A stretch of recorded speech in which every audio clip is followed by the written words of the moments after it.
at sakaratul mawti bil haqq. So again, it's Yawm al-Qiyamah. It's a reminder. These sakarat al-maut, inna lil-mawti la sakarat. The Prophet ﷺ himself experienced what we call in English the pangs of death. You know, the sakarat, it comes from a word that's like, you know, it's the meaning of it is to be kind of intoxicated, because you don't know what's happening. It's very intense. And if you've been around, for those of us who've worked in, like, you know, when I was doing ICU and things, I mean, you see people die. I saw quite a few people die, and a lot of people just don't know what's happening. You can really see. And then other people, you know, I was with both my parents. I left for like a few minutes. You were in the room. We were reciting Yasin. Yeah. And then I came back, and my father was gone, but I was with my mother, had very peaceful transition. So some people have very peaceful transition. Other people, it's very difficult. And the angel of death, you know, he'll rip out. He's very gentle with the believer, but he's not with the disbeliever. So it can be very intense. The last words of people are very interesting, too. There's a lot of there's books that have the last words of famous people. It's very interesting to see what the last words of people are. The Prophet ﷺ, his as-salah, as-salah, an-nisa, wa ma malakat aymanukum. I mean, look what his concerns were as he's leaving the world. Guard your prayer, guard your prayer. Treat your women well. Don't abuse your servants. Wasn't thinking about himself. It's amazing. Ummati, ummati. Yeah.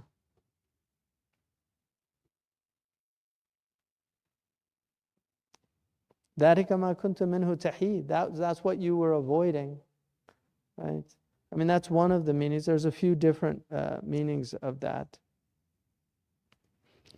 أي تفر وتهرب والخطاب للإنسان. That's one meaning.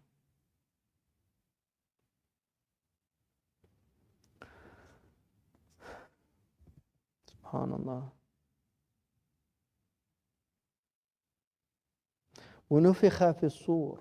And then the trumpet, and this is Asrafil, who's given he's muwakkal bis-sur, was the nafkha. And there's two nafkha. The Prophet said between them is 40. He didn't tell us what 40 of what. But with the first nafkha, everybody, that's the end of life on earth.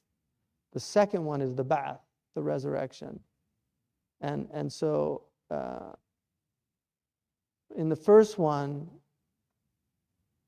la ansaba bainahum. There's no ansab. There's no after that, after the resurrection, and then what's called the nashar and the ba'ath are pretty much synonymous.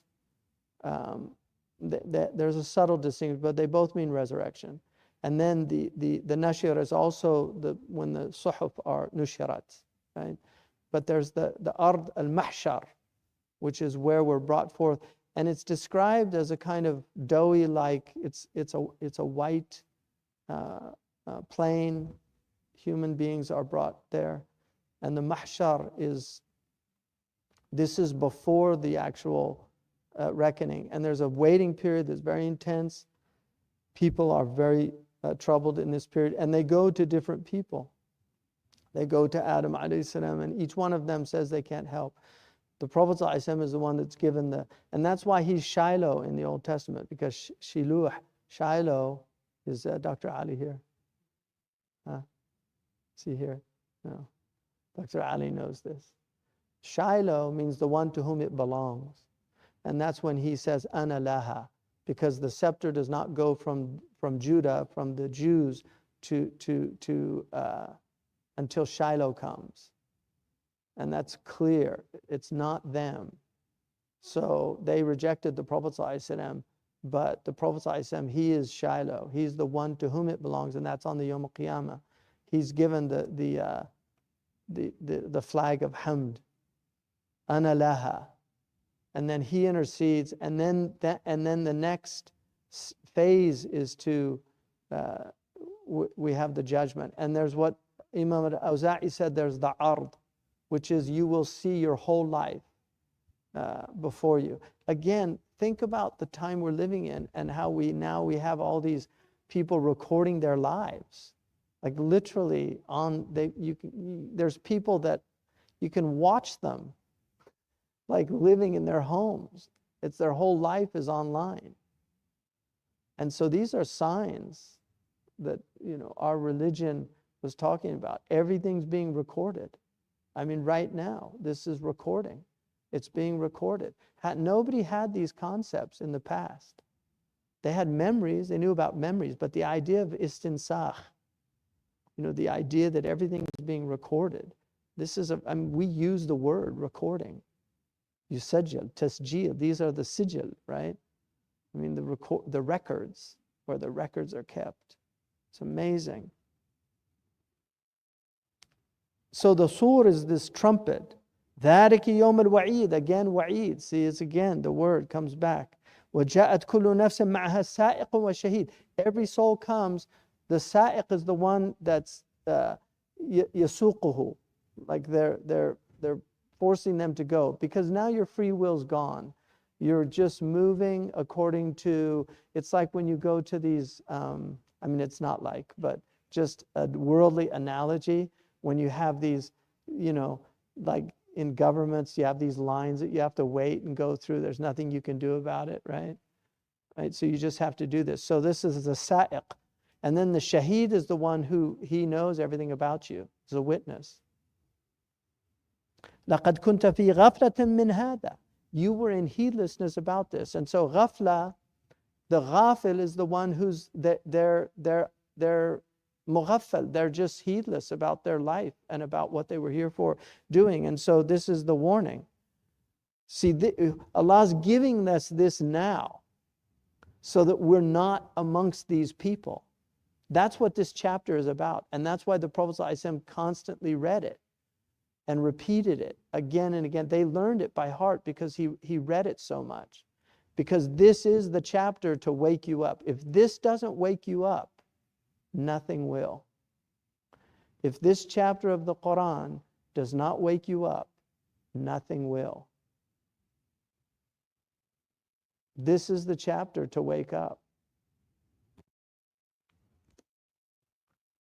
You were in heedlessness. فَكَشَفْنَا عَنْكَ الْغِطَاءَ. We remove the veil, the ghita. The veil is gone now. فَبَصَرَكَ الْيَوْمَ حَدِيدٌ. Your sight is piercing. It's had. You can see clearly now. All the veils are removed. Everything is clear now. This happens when you die, and that's why the Prophet said, عُدُّوا أَنفُسَكُم مِّنْ أَصْحَابِ الْقُبُورِ. Sahih Muslim. Consider yourselves already dead. Imam Ali radiallahu anhu said, النَّاسُ نِيَامٌ فَإِذَا مَاتَ انْتَبَهُوا. People are asleep, and when they die, they wake up. Surah Ar-Rum. وَمِنْ آيَاتِهِ مَنَامُكُمْ بِاللَّيْلِ وَالنَّهَارِ. Among his signs are your sleeping in the day and the night. Look at all the sleepwalkers. We have a planet of sleepwalkers. And this is the awakening. And so this is what we're being told is, wake up now. Don't wait until you're woken up. Wake up now. Don't wait until nufikha fi sur, the alarm goes off and it's too late. Irji'ni amal saliha. Let me go back, I'll do good. And then Allah says, even if they go back, they'll do the same thing. Because people say, how can they be punished for, no, because that's their reality. They're not going to change.